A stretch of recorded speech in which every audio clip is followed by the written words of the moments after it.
No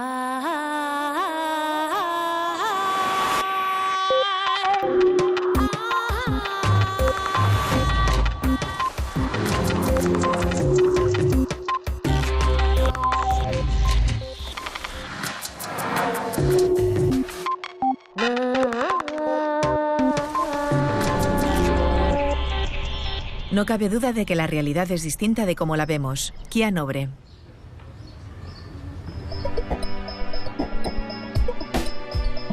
Solemos pensar que nuestra percepción del mundo es mucho más completa de lo que es en realidad. Sentimos que registramos lo que pasa en nuestro entorno al igual que una cámara de vídeo, pero lo que sucede es muy distinto.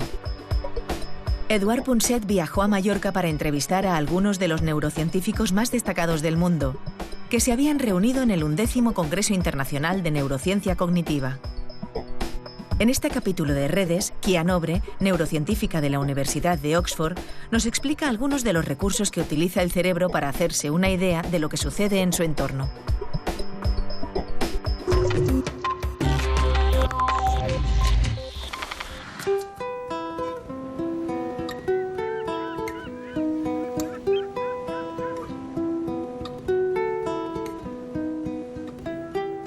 Kia Nobre es una neuróloga científica que empezó su vida en Brasil y ahora está en Londres después de haber estado en Estados Unidos, pero en todas partes donde yo he ido habían oído hablar de Kia y habían oído hablar de ella porque es una de las pocas científicas que dedica prácticamente todo su tiempo a analizar y a medir, no solo a analizar, y a pensar sobre ello, sino a medir, a intentar medir el funcionamiento del cerebro.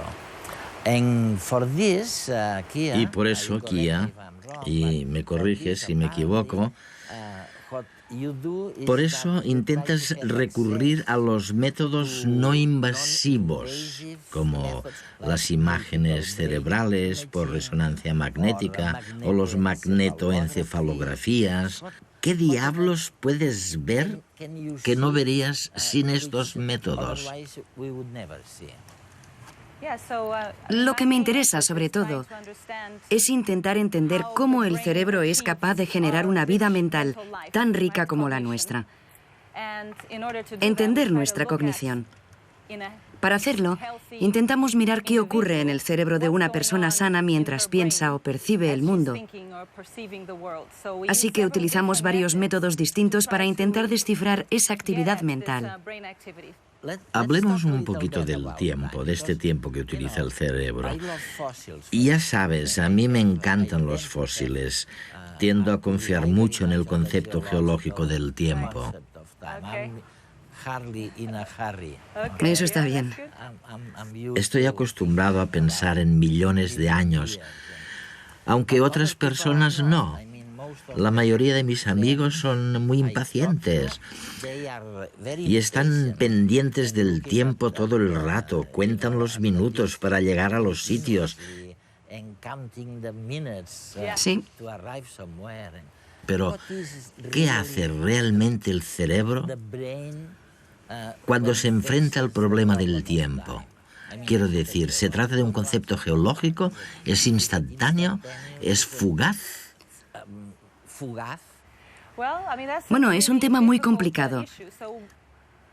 Obviamente, creo que el tiempo es un eje fundamental a la hora de organizar nuestras experiencias. Quizás como personas no podamos recurrir tanto a las eras geológicas.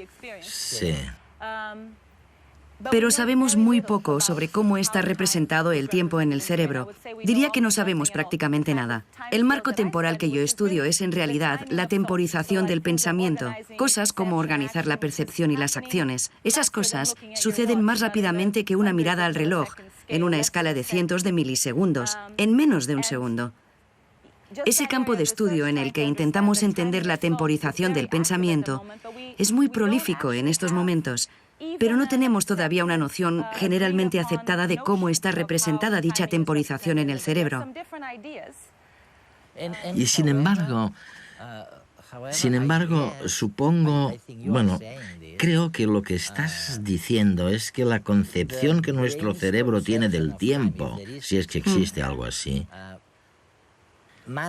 gestiona la forma que tenemos de percibir, de comprender, de comunicar, de hablar. ¿Es así esto? Sí, es muy importante. Como he comentado, creo que la concepción del tiempo es un eje fundamental a la hora de ayudarnos a organizar y ordenar nuestros pensamientos y nuestro comportamiento. Nuestro cerebro no es simplemente un receptáculo que almacena cosas y ordena toda la información que le llega, sino que no cesa de hacer predicciones, proyecciones, y lo hace al dar expectativas de lo que es importante para nosotros, como la identidad, el lugar donde se cumplirán, pero también la temporización. Nuestra actividad cerebral, desde los primeros sistemas existentes, cambia su excitabilidad en función de nuestras expectativas temporales, basándonos en lo que ocurre en cada momento. No siempre lo podemos controlar, no siempre somos conscientes de ello, pero sucede todo el tiempo. Fíjense en cada una de estas imágenes.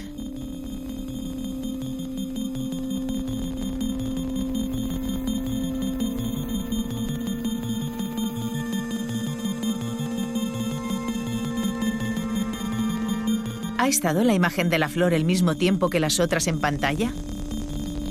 Veámoslo de nuevo.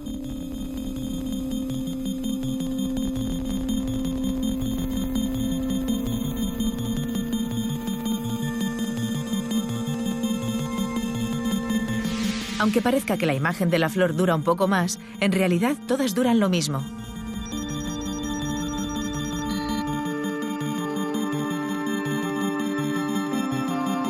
Al cerebro le gusta la variedad, y cuando hacemos que aparezca la imagen de la flor entre la monotonía de las tazas de café, el cerebro fija su atención sobre el objeto nuevo, haciendo que lo percibamos como si hubiera permanecido más tiempo en la pantalla, aunque no sea cierto. El ritmo de las cosas que suceden en su entorno permiten al cerebro valorar el paso del tiempo. Pero esta percepción no es inmutable. En nuestra mente, el tiempo puede parecernos más lento o más rápido según la cantidad de estímulos, lo novedosos que sean y la atención que les prestemos. Todo ello hace variar nuestro recuerdo sobre el paso del tiempo. Por ejemplo, cuando vivimos una situación peligrosa, el tiempo parece alargarse y tenemos esa sensación de que todo pasa frente a nosotros a cámara lenta. En esta situación, nuestro cerebro registra todos los nuevos sucesos que están teniendo lugar segundo a segundo. Y como registra más información de lo que sería habitual para ese tiempo dado, tenemos la sensación de que el tiempo se expande. La atención a ciertos detalles también explica que el cerebro tenga problemas a la hora de valorar el transcurso del tiempo durante periodos prolongados. Imaginemos a una persona viviendo en una cueva sin poder percibir la diferencia entre el día y la noche.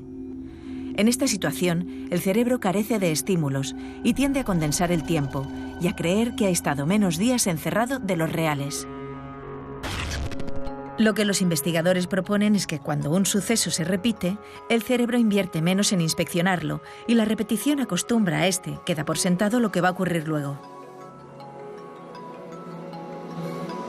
Mientras que cuando algo nuevo acontece, el cerebro no tiene cómo predecir qué pasará y se disparan las señales de alarma para que se ponga en actividad y aprenda de la situación.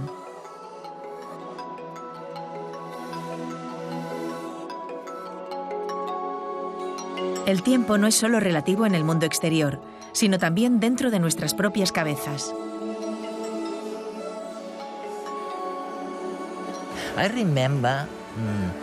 Una vez, mientras reflexionaba sobre la parte útil del tiempo, me acordé de Eagleman, con quien has trabajado, lo sé. Él estuvo en redes también hace algunos años. Recuerdo algo que todo el mundo siente o percibe, y es que cuando te sientes amenazado por algo terrible como un accidente, cuando vas a morir, a no ser que ocurra algo, incluso cuando recuerdas eso,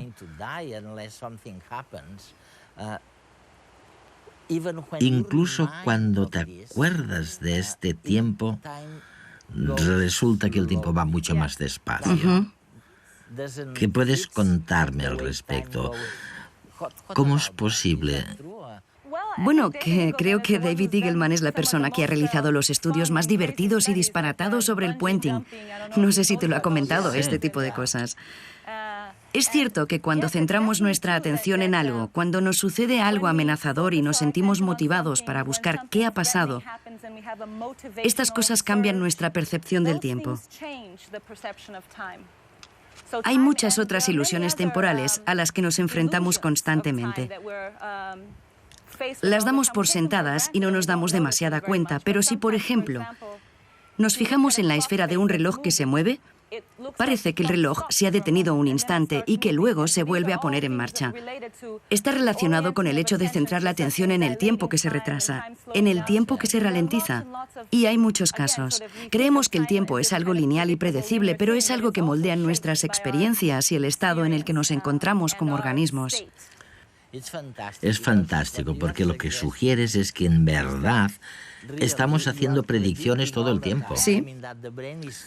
Que el cerebro manifiesta sus propias ideas sobre lo que está ocurriendo fuera. Sí. Y al mismo tiempo, esta proyección se combina con elementos o con informaciones que el cerebro recibe desde el exterior. Sí, sí, así es. Así que todo es muy tenue, muy impreciso, ¿no? Bueno, depende de para qué creas que sirve la percepción. Si piensas en ello como en una forma de obtener una visión fotográfica o cinematográfica del mundo, entonces la verdad es que lo hace fatal. Creemos que tenemos una buena película, pero si la detenemos y ocultamos algunas partes de la escena y preguntamos ¿qué había aquí y allí?, la gente no tendrá ni idea. En general, como mucho, vemos dos cosas en un momento dado. Lo que sucede es que tenemos la sensación de verlo todo porque todas esas cosas son posibilidades, pero no están realmente codificadas. Ahora bien, si pensamos que la percepción existe para ayudarnos a hacer lo que tenemos que hacer, para sobrevivir en este mundo, entonces creo que de hecho es un muy buen sistema.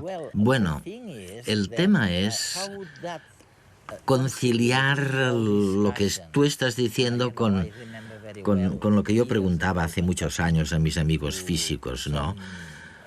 Yo les decía, oye, vamos a ver, el mundo real, el mundo exterior, ¿es real? ¿Es tal y como lo vemos?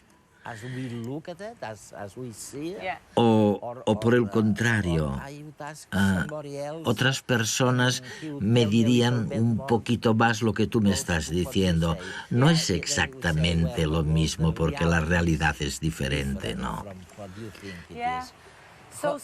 Sí, no cabe duda de que la realidad es distinta de cómo la vemos. Cuando empecé en esta profesión era 100% materialista y de hecho sigo pensando que el cerebro nos dice muchas cosas sobre nuestro comportamiento. Pero cuando nos centramos en esa verdad final, es decir, ¿qué hay ahí fuera, en el mundo real? La pregunta es sesuda. He tenido la suerte de casarme con un filósofo. Por eso en casa me recuerdan constantemente, como decimos en Brasil, que el agujero es algo más profundo. Y ya sabes, las cosas son complicadas y al fin y al cabo puede ser que el mundo no sea nada como lo que percibimos conscientemente. Pero a pesar de todo, podemos estudiar la cognición y su interacción con el mundo, nuestras acciones y el navegar por nuestra existencia de forma casi perpendicular al misterio que esconde esa gran pregunta. O sea, diría que existe un mundo ahí fuera, pero no creo que pueda probártelo. Es fantástico lo que estamos sugiriendo, porque en realidad estamos intentando contestar la vieja pregunta de saber si el mundo que vemos es el mundo que existe, tal y cual, ¿no? Y Kia nos está diciendo, no estoy segura, o sea, no estoy segura, pero en cambio sé que lo que estoy viendo me sirve. Me sirve para mi propia vida.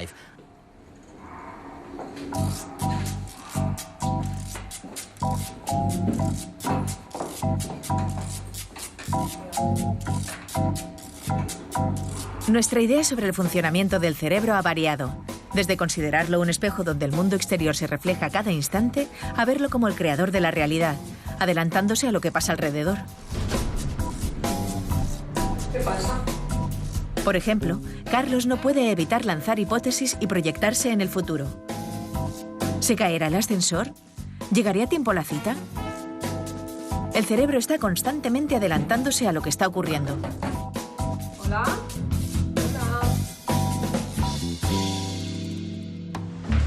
Por su parte, Marta se ha arreglado y ha preparado la cena.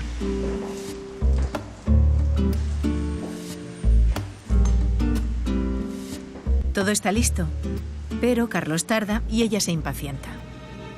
Antes de que llegue Carlos, el cerebro de su chica ha tenido tiempo de pensar en las más remotas posibilidades.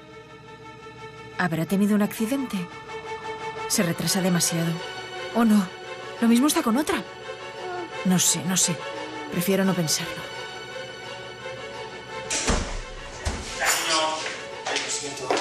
Pero lo ha pensado. ¿Dónde habías metido?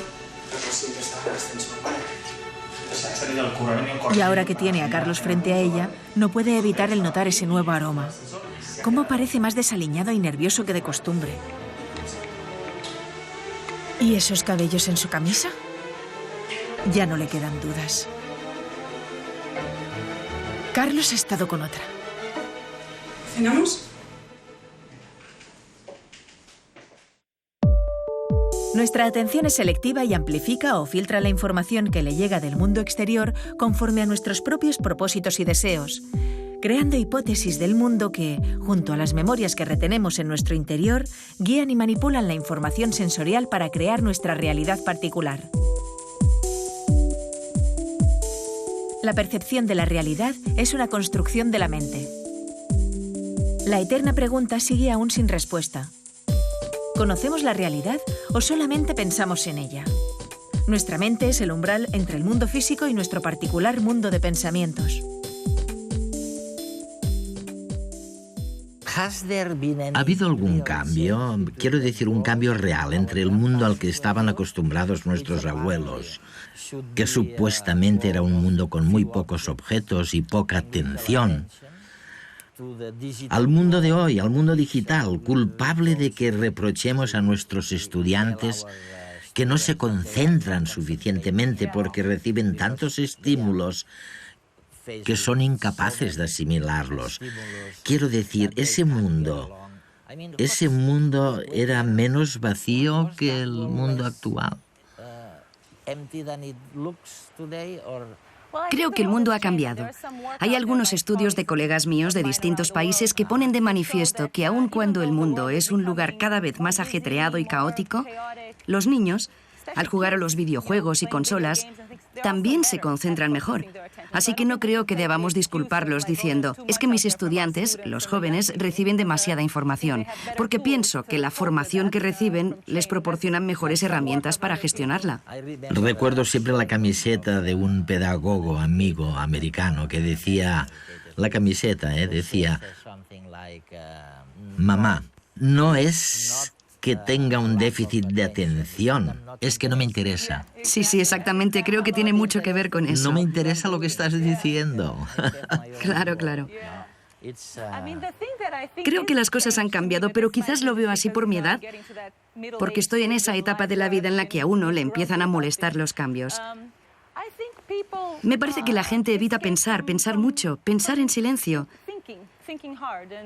Leer algo de principio a fin. Huyen del mundo real. Creo que sí, no lo sé, quizás a la gente le da miedo pensar, le da miedo reflexionar sobre los grandes misterios de la vida. Espero que no. Bueno, los amigos de tu marido, los filósofos, la gente del mundo educativo, hablan justamente del éxodo de la realidad. Sí. Dicen que la gente se aleja de la realidad porque lo cierto es que resulta muy aburrida. Me temo que se trata más de un éxodo de la mente que de una huida de la realidad. No me preocupa demasiado la realidad en ese sentido. Pienso que la gente debería volver a prestar atención a su mente y quizás a otras partes también. ¿Cómo se puede vivir sin reflexionar sobre esos grandes misterios de nuestro tiempo? No entiendo cómo a la gente ya no le interesan esas cosas. Yo no pude estar ni un día sin pensar cosas como, ¿por qué pienso? ¿Por qué? ¿Qué estoy viviendo? ¿Por qué me siento así? ¿Cómo empezó el universo? Son preguntas divertidas. No sabemos qué nos va a ocurrir, así que quizás vale la pena maravillarse ante esos increíbles misterios, ¿no? Siempre he pensado que infravaloramos el grado en el que las emociones o el impacto de una situación especial pueden influir en el tiempo e influir en la memoria a largo plazo. Quiero decir, ¿solo guardas en la memoria aquello que fue importante, destacable, algo importante? O destacable, memorable. Es cierto, es la otra cara. Igual que decíamos que la percepción no es una película, tampoco la memoria es un archivo cinematográfico. Quiero decir que la memoria es un conjunto de cosas que tú elegiste del entorno porque en su día te resultaron interesantes o útiles. Nuestra experiencia es ese círculo entre percepción, acción, memoria, guiar la percepción, realizar una acción y guardar un recuerdo. Es un círculo de influencias mutuas y los recuerdos cambian constantemente nuestra forma de percibir el mundo. Después, solo elegimos aquella parte del mundo que nos resulta relevante, la conservamos en la memoria y esto cambia nuestra forma de percibir el mundo y se supone que se repite en este, esperemos, círculo virtuoso y no vicioso. ¿Y qué es lo que nos lleva a elegir un recuerdo en particular y no otro?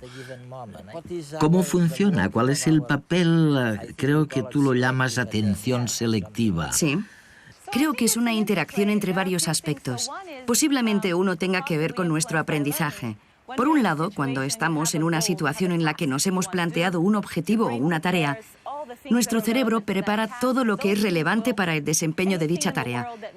De modo que ahí fuera aparecerá todo lo que tenga que ver con esta y tendrá ventaja.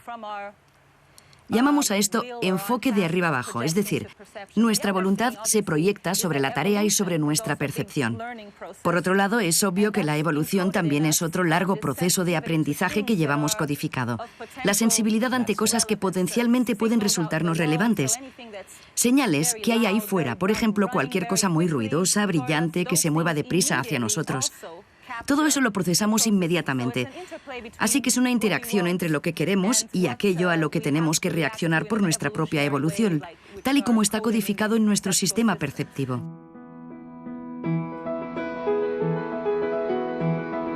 Hay psicólogos y neurólogos convencidos de que el cerebro es una chapuza, mientras que otros piensan que efectivamente es la máquina más asombrosa del universo.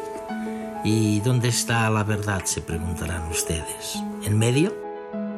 Sorprende pensar que el cerebro, un subproducto terco de la evolución, está al mando de la nave y que tiene todo el poder de decisión tanto en lo que se refiere a la gestión de procesos automatizados como la respiración, como de procesos discrecionales y conscientes como cambiar de entorno o de pareja. A juzgar por nuestra historia evolutiva, diríamos que el cerebro, es un buen director, pero no nos engañemos. Estamos demasiado convencidos de que la percepción que tenemos del mundo exterior es siempre la correcta. Creemos a pies juntillas en lo que estamos viendo. Y la verdad es que no hay nada más incierto. No podemos fiarnos de la imagen que el cerebro nos brinda de la realidad.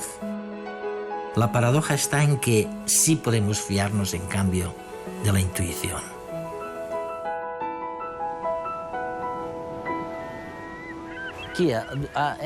Cuando mis amigos me preguntan, algo preocupados, si tienen que confiar en su intuición o si por el contrario tienen que analizar cada situación antes de tomar una decisión, tiendo a decirles que se olviden de la razón y que se dejen llevar por la intuición, porque la intuición es una fuente de conocimiento Creo que sí, no te voy a contestar con una respuesta contrastada, pero pienso que nuestra intuición es el resultado del largo proceso de aprendizaje de nuestra adaptación. Y probablemente sea más útil que el pensamiento formal. Pero, por supuesto, creo que en algunos casos el pensamiento formal también ayuda. En algunas situaciones, por ejemplo, si te preocupa tener que resolver un examen de lógica, seguramente tendrás que aplicar un pensamiento racional. No obstante, creo que en la mayoría de los casos estamos inconscientemente muy bien preparados para enfrentarnos y reaccionar ante las distintas opciones y oportunidades, porque tenemos un conjunto de recuerdos que nos permiten optimizar nuestro comportamiento en cada momento. La verdad es que no sabíamos nada sobre el cerebro hasta hace muy poco, hasta hace muy pocos años. Y ahora de repente tenemos la sensación de que estamos descubriendo un mundo nuevo, ¿sabes?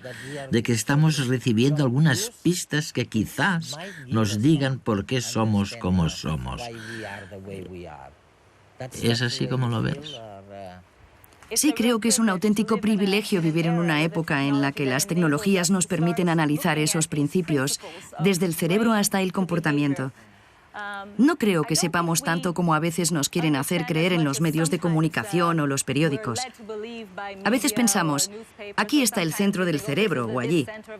Algunos, como yo misma, pensamos que el cerebro no funciona así en absoluto, sino que creemos que el sistema es mucho más dinámico, por lo que creo que todavía tenemos mucho que aprender. Lo que sí es cierto es que ahora disponemos de algunas herramientas que nos permiten adentrarnos en el cerebro humano sin tener que recurrir a personas que enferman o sufren un ictus. Por eso creo que estamos viviendo un tiempo con muchas posibilidades. Pero espero que nos ayude a plantear más preguntas en lugar de darnos soluciones fáciles, porque sería muy aburrido.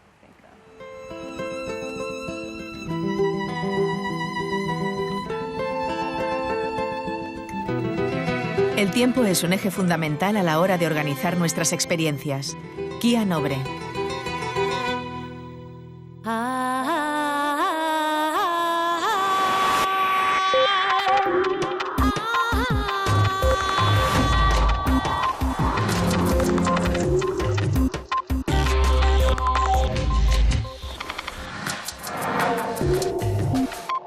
No.